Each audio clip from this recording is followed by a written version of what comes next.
Cho dù bị lên án và ghen ghét tột cùng, vì sao trên đời lại có một số cô gái sẵn sàng làm chiêu đầy? Một mối quan hệ vốn dĩ chỉ đủ cho hai người, người thứ ba bước vào dù cố tình hay được một bên ngầm cho phép cũng là điều không nên.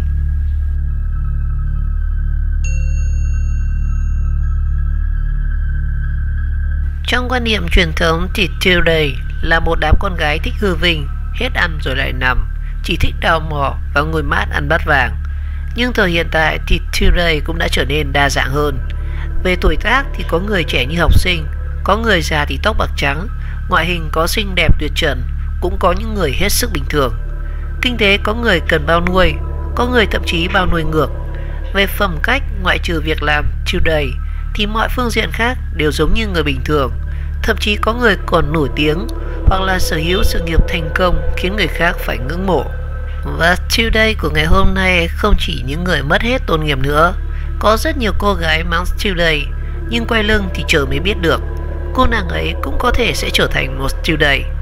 Vậy rốt cuộc vì sao có những người lại chấp nhận làm chiêu đầy đến như thế? Lý do thứ nhất, nhân cách tự trọng thấp là nền tảng khiến chiêu đầy sinh sôi. Câu cửa miệng của những người làm kẻ thứ ba là tình yêu không có lỗi. Câu này đúng thật là không sai, nhưng có vấn đề xuất hiện. Con người sống ở đời, ngoại trừ tình yêu chẳng lẽ không còn điều gì khác? Đối với một người, tình yêu là thứ lớn nhất hay là sao? Bạn yêu một người đàn ông, nhưng tình yêu ấy lại đổi bằng chính lòng tự trọng của bạn. Bạn phải sống trong bóng tối, không được thừa nhận. Ra ngoài nắm tay ăn uống hẹn hò đều phải lén lút. Bạn yêu một người đàn ông, nhưng phải chia sẻ với người đó với một người khác nữa. Quần áo của người ấy là do vợ hay bạn gái của người ta chọn, và trên người người ấy có mùi hương của người con gái khác. Ngày nghỉ lễ thì người ấy đều phải dành thời gian cho người khác. Và đang ở cùng bạn, người yêu người đó gọi thì người đó lại phải liền bỏ đi. Ở nơi công cộng thì người ấy công khai ôm eo người yêu, thỉnh thoảng còn hôn môi. Tình yêu như thế mà cũng nhịn được ư? Và với hồi chiêu đầy thì câu trả lời là có thể, bởi vì họ đều là những người không có cái gọi là lòng tự tôn. Và trong tâm lý học, định nghĩa của tự tôn là như thế này: cách chúng ta đối xử với bản thân, nhận xét đối với bản thân, cũng như giá trị của chúng ta tự áp lên cho mình. Người có tự tôn thấp thì luôn có quan điểm đối lập về phẩm chất và giá trị. Họ vốn cho rằng bản thân không tốt, không xứng đáng với những điều tốt đẹp. Vì nhận thức như thế nên chỉ có một tia sáng le lói, họ cũng cảm thấy rất là sáng lạ. Và trong khi đó thì một cô gái có lòng tự trọng cao, dù có yêu một người tới cỡ nào thì cũng không bao giờ chấp nhận mình trở thành người thứ ba. Thế nên đừng lấy yêu ra làm cớ. Lý do thứ hai đó là ám ảnh cưỡng chế lặp lại những tổn thương của tuổi thơ. Nếu một người từng bị thương nhưng chưa chữa khỏi thì tâm lý người ấy sẽ luôn tự nhắc bản thân mình sẽ không dẫm vào vết xe đổ. Thế nhưng tiềm thức của người ấy lại không tự chủ mà đưa người ấy trải qua việc đó một lần nữa. Bởi lẽ người ấy luôn nghĩ đến việc quay trở về, thời gian đảo ngược và trở lại nơi từng bị tổn thương lần đầu để thay đổi tất cả, có thể cuộc sống mới được tiếp tục. Và giống như chúng ta xem một bộ phim khoa học viễn tưởng, nhân vật chính muốn dùng cỗ máy thời gian để trở lại một khoảnh khắc nào đó, để thay đổi một tình tiết nào đó, khiến bi kịch không tái sinh lần nữa. Người đó từng trở về một lần và từng chịu đau đớn một lần, và cứ hết lần này đến lần khác thất bại, rồi lần này đến lần khác vẫn tiếp tục. Người đó sống trong một vòng luẩn quẩn, một vòng lặp đi và lặp lại. Sigmund Freud, một nhà tâm lý học, người sáng lập ra trường phái phân tích tinh thần, đã từng đưa ra khái niệm ám ảnh cưỡng chế lặp lại vào năm 1920. Ông tiến hành quan sát các đối tượng trẻ nhỏ và phát hiện ra rằng những đứa trẻ thường ném các món đồ chơi mình thích nhất ra khỏi giường, rồi sau đó thì gào khóc và đòi, lặp đi lặp lại. Freud cho rằng trẻ con có món đồ chơi như vậy thay thế cho mẹ mình, trải nghiệm cảm giác mất đi, và thông qua trải nghiệm này thì chữa lành tổn thương do việc người mẹ thỉnh thoảng lại không ở bên cạnh đứa bé. Và rất nhiều cô nàng chiêu đầy hồi nhỏ cũng đã từng bị bỏ rơi, và dù theo cách này thì hay cách khác. Tôi biết một người làm chiêu đầy 20 năm, thì từ cấp 3 đến bây giờ. Bạn trai của cô nàng thì ai cũng là người đã hoặc là có người yêu và đã có vợ. Nó không cần tiền, công việc của nó rất ổn định, lương cao. Thậm chí có những người đàn ông còn lấy tiền của nó về để cho vợ mình.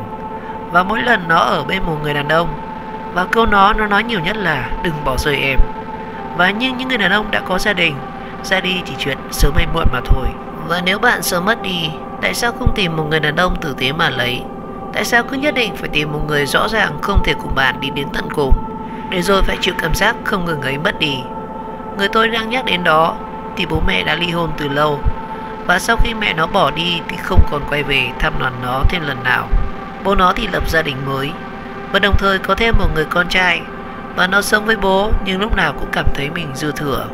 Lên cấp 2 thì nó đã xin đi ở trọ, và lên đại học thì nghỉ lễ nghỉ hè để không bao giờ về nhà. Dù sau khi trưởng thành thì nó rất thành công, rất ưu tú, nhưng tuổi thơ đã bị bỏ rơi thì luôn ám ảnh nó, khi nó chìm trong cảm giác không sao thoát ra được. Lý do thứ ba chính là theo đuổi cảm giác an toàn. Trong suy nghĩ của chúng ta thì con gái vẫn luôn được coi là đối tượng cần được bảo vệ, và anh hùng cứu mỹ nhân đã trở thành mô típ rất là quen thuộc đến sáo mòn. Một cô gái phải yếu mềm, phải nhỏ bé, phải dựa vào một người đàn ông, đó là khát vọng từ đáy lòng của mỗi cô gái. Và không phải họ không thể mạnh mẽ, chỉ là mạnh mẽ khiến họ không còn cảm giác có giá trị và cảm giác vui vẻ. Giống như một cô gái lúc bình thường giỏi giang vô cùng, nhưng đứng trước mặt người đàn ông là trở nên ngốc nghếch, bởi lẽ cảm giác ấy theo họ là ngọt ngào và dễ chịu. Mà một cậu thanh niên chơi chơi mới bước chân vào xã hội, tiền tài năng lực, cảm giác an toàn thì làm sao mà so được với những gã đàn ông chứng chạc cơ chứ. Cùng với một việc đối với bạn là một việc vô cùng to tát, đáng để đau đầu, nhưng với những người đàn ông đã thành công thì nó chỉ nhẹ nhàng như một câu nói, một tờ giấy hay là một xấp tiền. Và đó chính là sự quyến rũ của người đàn ông trưởng thành. Ở bên người đó, bạn không còn cảm giác âu sầu, không còn phải gánh vác trách nhiệm, không cần sợ hãi điều gì. Người ta sẽ thay bạn giải quyết tất cả. Những người chấp nhận làm today có lẽ đã quên mất con gái hiện đại, ngày càng mạnh mẽ, kiên cường. Họ có thể tự giải quyết các vấn đề của bản thân, thậm chí là đưa tay hỗ trợ cho người khác nữa. Lý do thứ tư chính là vì tiền.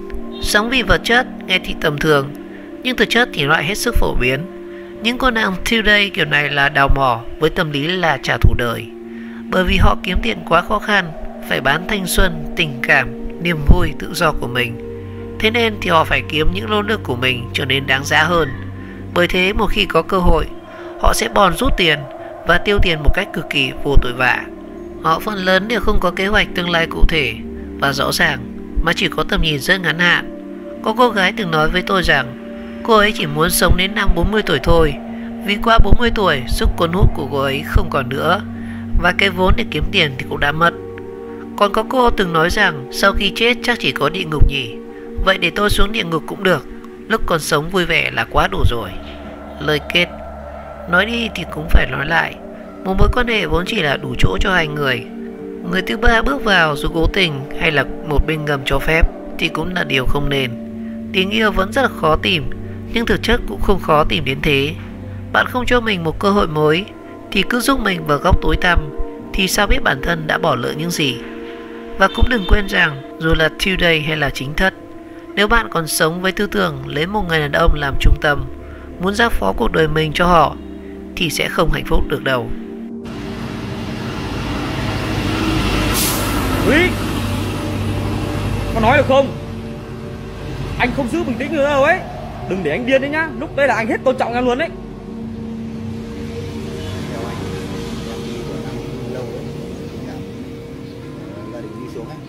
Bây giờ thật cái giống này thì thôi, cái giống này vứt đi rồi. Bây giờ thật bây giờ tao không đến mức này, tao cũng không coi mày làm vợ của tao rồi. Bây giờ ấy, bây giờ mày nói một câu thôi, mày có cần tao nữa không? Tao nghĩ là mày, kể cả mày bây giờ mày cần tao, tao cũng không bao giờ cần mày luôn. Cái loại người như mày á, thật tu 10 đầu thai 10 kiếp cũng không hết được tội. Mày phản bội tao, mày ác vừa thôi. Đây đi cặp bồ với 1-2 thằng là quá đáng rồi, đây là 5-6 thằng, 10 thằng, có khi 10 thằng. Hay là tao không đáp ứng được nhu cầu sinh lý của mày? Sao mày ác đấy? Mày không phải khóc. Mày nhìn lại bản thân mày đi, ngày xưa tao yêu mày như thế nào?